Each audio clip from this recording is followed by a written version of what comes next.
আসসালামু আলাইকুম and welcome to infinity school.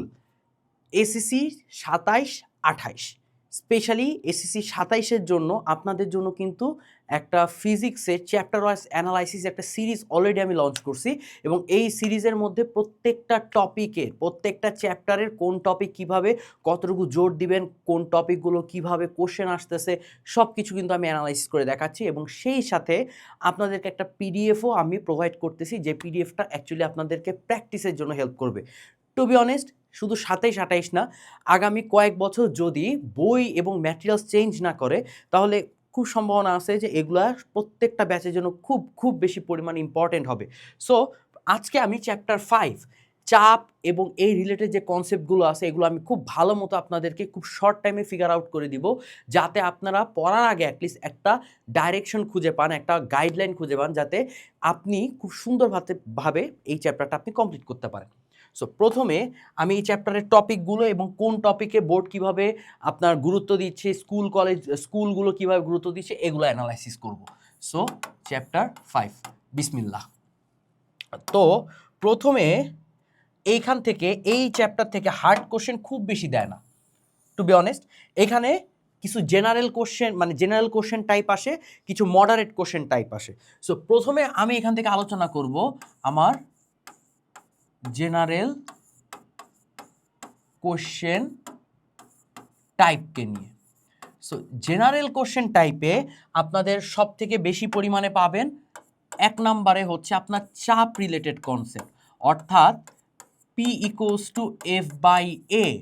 এবং এইটা কোথায় দিচ্ছে? এইটা সব থেকে বেশি দেয় আপনার গ মার্কের কোশ্চেনে এবং অবজেক্টিভে, এটা সব থেকে বেশি দেয়। আমি অবজেক্টিভও বলে দিচ্ছি যাতে আপনি খুব ভালো মতো এটা ফিগার আউট করতে পারেন। সো গ নাম্বার কোশ্চেন এবং অবজেক্টিভ এটা খুব সব থেকে বেশি পরিমাণে দিবে চাপ রিলেটেড কনসেপ্ট। এরপরে আপনাদেরকে খুব বেশি পরিমাণে দেয় আরেকটা টপিক, সেটা হচ্ছে আপনার ধরেন হচ্ছে তরলের কোনো বিন্দুতে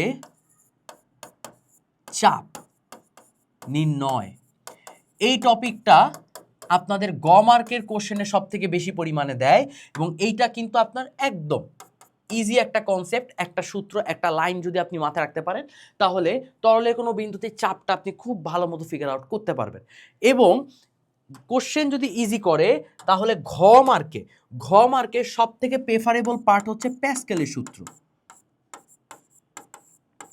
প্যাসকেলের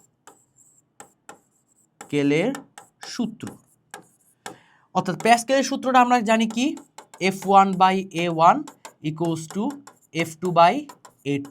এবং এইটা আমার গ ঘ এবং মাঝে মাঝে অবজেক্টিভেও এখানে সুন্দর মতো তুলে দেয় এবং এইখানে আমার গ ঘ এর সাথে অবজেক্টিভের পার্টটাও কিন্তু তুলে দেয়। এটা একটু ভালো মতো আপনারা চেক আউট করবেন। আচ্ছা, এই পার্টটা আমি একটু দূরে সরাই নিই। আচ্ছা, গেল। সো এইখানে যদি জেনারেল কোশ্চেন টাইপগুলো আসে তাহলে আপনাকে চাপ, তরলে কোনো বিন্দুতে হচ্ছে আপনার চাপ নির্ণয় এবং প্যাসকেলের সূত্র যেটা গ ঘ এবং অবজেক্টিভে দিচ্ছে, এটা খুব ভালো মতো আপনাকে ফিগার আউট করতে হবে। এবার আরেকটা টাইপ বলবো, সেটা হচ্ছে আমাদের অবজেক্টিভের জন্য, শুধুমাত্র অবজেক্টিভের জন্য। এই অবজেক্টিভের জন্য আপনার আরেকটা স্পেশাল টাইপ দেয়, সেটা হচ্ছে ঘনত্ব। ঠিক আছে, এটা শুধুমাত্র অবজেক্টিভ। এখান থেকে কিন্তু এই ঘনত্ব রিলেটেড পার্ট থেকে খুব বেশি পরিমাণে অবজেক্টিভ আসে। সো এইটা আপনারা একটু ভালো মতো ফিগার আউট করবেন। সূত্র কিন্তু আমার ওই একটাই, ঘনত্বের সূত্র কিন্তু একটাই, যে আমাদের রো ইকুয়ালস টু m/v। এটার উপর ডিপেন্ড করে সব কিছু কিন্তু ফিগার আউট হয়। আচ্ছা, সো জেনারেল কোশ্চেন টাইপের মধ্যে কিন্তু এই পার্টগুলো আছে। সো আপনাকে আগে কি করতে হবে, এই যে টপিকগুলো আমি আপনাকে সিলেক্ট করে দিছি এই টপিক ওয়াইজ হচ্ছে আপনাকে প্রিপারেশন নেওয়া স্টার্ট করতে হবে, বুঝছেন? তাহলে দেখবেন যে আপনি একটা ফ্লোতে চলে আসছেন। ওকে, আচ্ছা, এইবার হচ্ছে মডারেট কোশ্চেন। আসলে এখানে মডারেট বলাও ভুল হবে, আপনাদের ট্র্যাপ কোশ্চেন। কেন ট্র্যাপ কোশ্চেন বললাম? কারণ এখানে অনেকেই ভুল করেন, অনেকে অনেক কিছু বুঝেন না, অনেকে অনেক ইমপ্লিমেন্ট করতে জানেন না। এখানে সব থেকে বেশি ভুল করেন সেটা হচ্ছে বস্তুর ভাসা বা ডুবা, অর্থাৎ প্লবতা। এই প্লবতার সাথে আপনাকে একটা পার্ট বলে যায় যে বস্তু কি ভাসবে নাকি ডুবে যাবে। বস্তু আমার ভাসবে নাকি ডুবে যাবে, এইটা হচ্ছে যদি প্লবতা রিলেটেড হয় তাহলে গ মার্কে পাবেন, আর যে বস্তু ভাসবে নাকি ডুববে এটা যদি হয় তাহলে আপনি ঘ মার্কে পাবেন। ঠিক আছে, সো এই যে টাইপটা, এই যে বস্তু আমার ভাসবে নাকি ডুববে, টু বি অনেস্ট এই চ্যাপ্টার স্কিপ করার পিছে জাস্ট এই একটা কনসেপ্টই হচ্ছে দায়ী। বিলিভ করেন না করেন, আপনার ফ্রেন্ড যদি চ্যাপ্টার স্কিপ করে থাকে তাহলে এই টাইপের ম্যাথটা দেখেই স্কিপ করছে, আদারওয়াইজ এই টাইপের কোনো সমস্যা নাই। এবং এই টাইপটা আমি বলবো যে খুব ভালো মতো ফাউন্ডেশন বা বেসিকটা আপনাকে খুব ভালো মতো ফিগার আউট করতে হবে, কারণ এইটাই আমাদের সব থেকে বেশি পরিমাণে দেয়, এটাই হচ্ছে এই চ্যাপ্টারের সব থেকে কমন পড়া একটা কোশ্চেন, এবং এখানে আপনারা সবাই পাপিসলাম। সো এই চ্যাপ্টার থেকে যদি কোশ্চেন আপনি অ্যান্সার করতে চান, আপনাকে এই পয়েন্টটাতে আপনাকে সব থেকে বেশি ফোকাস করতে হবে। সো এইটা হচ্ছে আপনি ভালো মতো আশা করে ফিগার আউট করবেন। এবং এইটা কিন্তু আমাদের যে ক্যাপ আছে, এই ক্যাপে কিন্তু আমি একদম ধরে ধরে বুঝাইছি টাইপ ওয়াইজ, ক্যাপে কিন্তু আমি আমাদের টাইপ ওয়াইজ ধরে ধরে বুঝাইছি এই জিনিসটা, যে যাতে নেক্সট টাইম আর কোনো ভিডিও হেল্প না নেওয়া লাগে, সে একাই প্র্যাকটিস করে যাতে করতে পারে। সো আপনার যদি এটা ফিগার আউট করা থাকে তাহলে ওয়েল অ্যান্ড গুড, কারণ আপনি অলরেডি ট্র্যাকের মধ্যে আছেন, এটা একটা ভালো সাইন। ওকে, সো এইবার দেখেন এখানে কিন্তু আমি আপনাদের জন্য সূত্রগুলো আছে, কোন বোর্ড কোন টপিকের উপর ফোকাস করতেছে এটাও এখানে দেওয়া আছে, এখানে সূত্র দেওয়া আছে।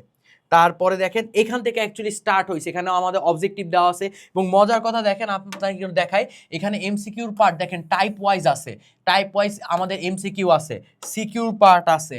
এই দেখেন এখানে টাইপ ওয়াইজ প্রথম টাইপটা কি, বস্তু কেন পানিতে ভাসে, এই যে এই টাইপ ওয়াইজ যে বস্তু ভাসবে নাকি ডুববে, প্লবতার কনসেপ্ট দিয়ে এটা ফিগার আউট করা।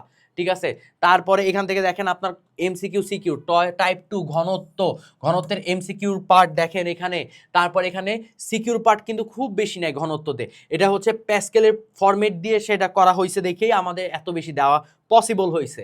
ঠিক আছে, ঘনত্বের পার্ট। তারপর হচ্ছে আর্কিমিডিসের সূত্র। ঠিক আছে, আর্কিমিডিসের সূত্র যে প্লবতার কনসেপ্ট থেকে কিন্তু এই পার্টটা চলে আসছে, মানে প্লবতা পারলে আপনি এই কনসেপ্টটা খুব ভালো মতো ধরতে পারবেন, এই কারণে আমি আলাদাভাবে লিখি নাই। ঠিক আছে, তারপর বল ও ক্ষেত্রফলের পরিবর্তনের সাথে চাপের পরিবর্তন। ঠিক আছে, চাপের পরিবর্তনটা কিরকম হচ্ছে এই কনসেপ্টটা দেখেন সুন্দর মতো এখানে কোশ্চেন দেওয়া আছে। তারপরে হচ্ছে আমাদের এখান থেকে কি আছে, স্থির তরলের মধ্যে কোনো বিন্দুতে চাপ, এই যে চাপ, স্থির তরলের চাপ, এটাও বলছি। সো দেখেন এখানে প্রত্যেকটা টপিকের কিন্তু আপনাদের সিকিউ আছে, এমসিকিউ আছে, এবং এই দেখেন যেইটা সব থেকে বেশি ইম্পর্টেন্ট সেটা হচ্ছে এসকিউ। আপনারা সবাই বলেন যে ভাই ফিজিক্সে আমি ম্যাথ পারি কিন্তু এসকিউটা ভালো মতো পারি না। আপনারা ফিজিক্সে দুইটা জিনিসের সব থেকে বেশি পরিমাণে ধরা খাবেন, আমি লিখে দেই যে ধরা খাবেন, ধরা খাবেন, দুইটা জিনিসের সব থেকে বেশি ধরা খাবেন, সেটা হচ্ছে এক নাম্বার হচ্ছে এমসিকিউ, দুই নাম্বার হচ্ছে আমাদের এসকিউ শর্ট কোশ্চেন। সো সব থেকে বেশি পরিমাণে মানুষ এই বান্দাটা ধরা খায় এমসিকিউতে, কারণ শর্ট কোশ্চেন লেখার টাইমে তো আপনি আপনার বন্ধুদের সাহায্য নিতে পারেন, একটা 2 থেকে 2.5 ঘন্টার একটা টাইম থাকে, বাট এমসিকিউ কিন্তু একদম ফিক্সড টাইম থাকে। সো ফিক্সড টাইমে এই এমসিকিউতে সব থেকে বেশি পরিমাণে অ্যাটলিস্ট 90% স্টুডেন্ট হচ্ছে ধরা খায়। সো এমসিকিউ আপনাকে মাস্ট প্র্যাকটিস করতে হবে। আপনি যদি ভাবেন যে পরীক্ষার আগের দিন আপনি এমসিকিউ করবেন তাহলে আপনি বোকার স্বর্গে আছেন ভাই। পরীক্ষার আগের দিন এমসিকিউ প্র্যাকটিস করে কখনোই হয় না, কখনোই হয় না। আপনাকে টাইম ওয়াইজ এমসিকিউ প্র্যাকটিস করা শিখতে হবে, time wise, I repeat time wise. So আপনাকে এমসিকিউতেও ফোকাস করতে হবে। আপনি তো 3 আর 4 মার্কের কোশ্চেন তো মোটামুটি প্র্যাকটিস করতেছেনই, তাহলে এসকিউটা আপনি কিভাবে করবেন, এবার আসে এসকিউতে। এসকিউতে আপনার কি করেন, ক মার্কের কোশ্চেন আপনাকে মুখস্থ করতে হবে, এটাই সত্য কথা, এর বাইরে আর কোনো সত্য কথা নাই। বাট খ মার্কের যদি কোশ্চেন হয় তাহলে খ মার্কের কোশ্চেন আপনার কোশ্চেন ওয়াইজ অ্যান্সারের একটা বেসিক যে ফরম্যাট, এই ফরম্যাটটা মাথায় রাখতে হবে। আপনাকে যদি বলি যে কোনো বস্তু কেন ডুবে যায়, কোনো বস্তু কেন ডুবে যায়, আপনি চাইলে প্লবতার কনসেপ্ট দিয়ে সেটা ব্যাখ্যা করতে পারেন, আপনি চাইলে ঘনত্বের কনসেপ্ট দিয়ে ব্যাখ্যা করতে পারেন, দুইটাতে আপনি ফুল মার্কস পাবেন। এই যে আপনি যে বলতেছেন ভাই আমি প্লবতার কনসেপ্ট দিয়েও ব্যাখ্যা করতে পারবো, ঘনত্বের কনসেপ্ট দিয়েও চাইলে ব্যাখ্যা করতে পারবো, এইটাই হচ্ছে বেসিক ফাউন্ডেশন। এইটাই আপনি সুন্দর মতো খাতায় লিখবেন, এইটা আপনার মুখস্থ করার কিছু নাই। আপনাকে জাস্ট দেখতে হবে যে কোশ্চেন আমার কাছে কি চাইছে, এটার উত্তরটা আসলে কিভাবে আসতেছে, এইভাবে করে আপনাকে মাথায় রাখতে হবে, নাহলে আপনি কয়টা মুখস্থ করবেন ভাই, সম্ভব না তো। সো এসকিউ কিভাবে করবেন, এমসিকিউ কিভাবে করবেন, বুঝতে পারছেন? সো এখন আপনাদের দায়িত্ব হচ্ছে, যদি আপনাদের এই চ্যাপ্টার ফিগার আউট করা থাকে, দেখেন এখানে অনেকগুলো দেওয়া হয়েছে, দেখেন অনেকগুলো দেওয়া হয়েছে। সো আশা করতেছি এইটা আপনাদের জন্য ভ্যালু অ্যাড করবে অ্যাকচুয়ালি। এবং কথা হইতেছে যে আপনি নর্মালি কিভাবে করবেন, এখানে দুইটা ক্যাটাগরি স্টুডেন্ট বলবো। প্রথম ক্যাটাগরি স্টুডেন্ট যারা আগে এই চ্যাপ্টারটা ভালো মতো করছেন, অ্যাটলিস্ট ফাউন্ডেশন ক্লাস করছেন, তারা ডাইরেক্টলি প্র্যাকটিস করা শুরু করে দিবেন। যারা এই চ্যাপ্টারটা ভালো মতো করেন নাই, তারা ফাউন্ডেশন ক্লাস করবেন, ঠিক আছে, বেসিক ক্লাসটা করবেন, দেন গিয়ে এই চ্যাপ্টারটা প্র্যাকটিস করা স্টার্ট করবেন। ফিজিক্সে আপনি যদি ভালো করতে চান, আপনি যে কোনো ফ্রেন্ডকে জিজ্ঞেস করেন, যে কোনো ফ্রেন্ড দরকার নেই, যে কোনো বড় ভাইকে জিজ্ঞেস করেন, সবার মুখে এক কথা হবে, আপনাকে প্র্যাকটিস করতে হবে, আপনাকে টাইম দিতে হবে। আদারওয়াইজ ফিজিক্সের এই ভীতি, এই ফোমো, এই ফোবিয়া জীবনেও যাবে না, জীবনেও না। সো আশা করতেছি যে এইখান থেকে আপনাকে চ্যাপ্টার ওয়াইজ আমি অ্যানালাইসিস করে দিছি কোন পার্টটা কিভাবে আসতেছে, এবং আপনি এখান থেকে কিন্তু এই পার্টগুলো সব কিছু আপনি সুন্দর মতো পেয়ে যাচ্ছেন। এবং টু বি অনেস্ট, এইটা সুন্দর মতো প্রিন্ট করবেন, প্রিন্ট করে আপনি আপনার টেবিলের সামনে রেখে দিবেন। টেবিলের সামনে রেখে আপনার রাখলেই হবে না, প্র্যাকটিস করা স্টার্ট করতে হবে, একদম মার্ক করে করে প্র্যাকটিস করবেন। আর কোনো জায়গায় যদি আটকায় যান, অবশ্যই ভাইয়ার হচ্ছে ফেসবুকে আপনি চাইলে আমাকে হচ্ছে নক করতে পারেন, এবং নক করে জাস্ট আপনি বলবেন যে ভাইয়া এই এই কোশ্চেনটা আমি ভালো মতো পারতেছি না, কিভাবে করব। ভাইয়া উত্তর দিবে কি দিবে না ডিপেন্ড করতেছে আপনার উপর। কেন? আপনি একটা কোশ্চেন পারতেছেন না, আপনি ওটাকে অ্যাপ্রোচ করছেন, ওই অ্যাপ্রোচটা কাইন্ডলি একটু ভাইয়াকে দেখাবেন। আমি দেখব যে আপনার কোথায় অ্যাকচুয়ালি ভুল হয়েছে, ওই ভুলটা আপনাকে ধরাই দিব, ধরাই দিয়ে ভয়েস আপনাকে বলে দিব যে আপনার এই প্রসেসের ওয়াইজ এটা ভুল ছিল, আপনি এই প্রসেসে করেন, আপনার উত্তরটা মিলে যাবে। বুঝতে পারছেন? আপনি যদি আপনার অ্যাপ্রোচটা না দেখান, তাহলে আমি কিভাবে বুঝবো যে আপনি কোথায় ভুল করছেন? তাই আপনি আপনার ভুল হোক ঠিক হোক, আপনি আপনার অ্যাপ্রোচটা দেখাবেন, আমি ওটার উপর বেস করে আপনাকে কমেন্টটা পাস করে দিব, আপনাকে প্রসেসটা বলে দিব। সো আজকের গাইডলাইন এতটুকু, সাজেশন ক্লাস এতটুকুই। দেখা হচ্ছে নেক্সট সাজেশন লেকচারে। ততদিন সবাই সুস্থ থাকেন। সবাইকে টাটা, আসসালামু আলাইকুম।